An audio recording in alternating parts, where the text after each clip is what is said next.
It happened one weekend evening when my wife, Sarah, invited her best friend, Rachel, over for dinner.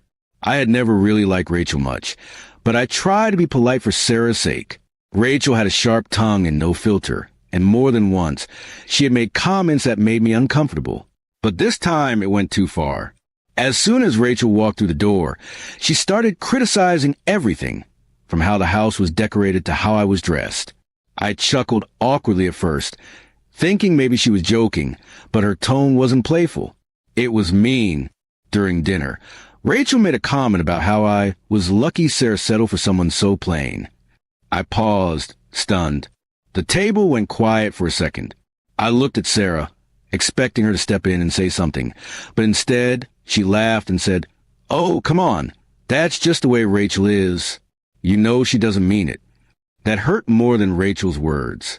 My wife, the woman who promised to stand by me, was brushing off her friend's insults like they were harmless jokes. After dinner, I pulled Sarah aside and told her how I felt. I explained that I didn't appreciate being disrespected in my own home and that Rachel had crossed a line.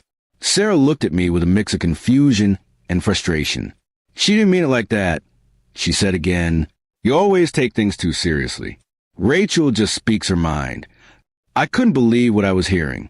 Was it really okay to insult someone as long as you did it bluntly?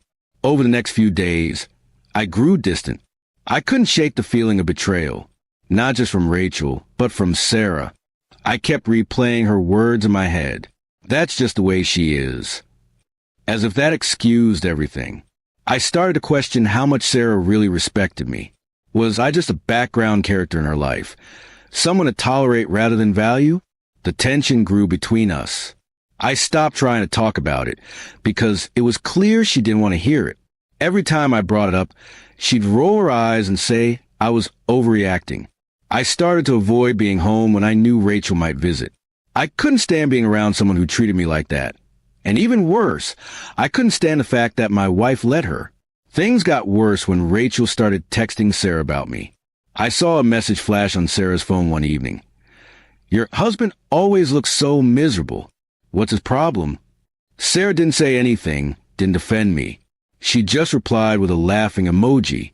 That crushed me. I felt like I was being mocked behind my back, and Sarah was joining in. One night, I finally snapped. I told Sarah I couldn't live like this anymore, that it wasn't about Rachel anymore. It was about her, about how she prioritized her toxic friendship over our marriage.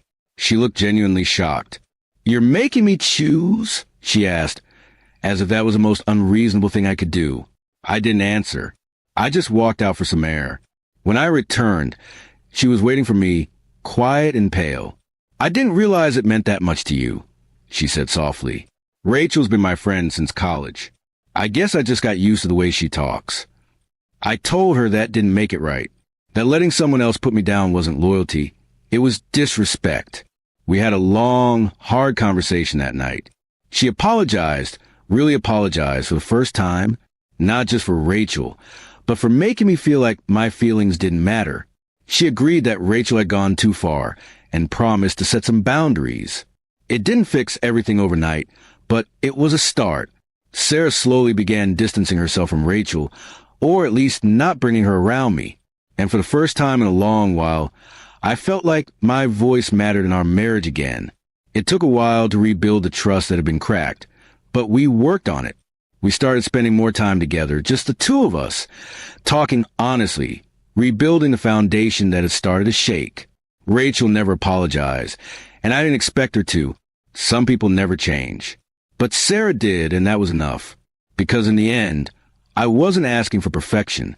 I was just asking to be respected and heard.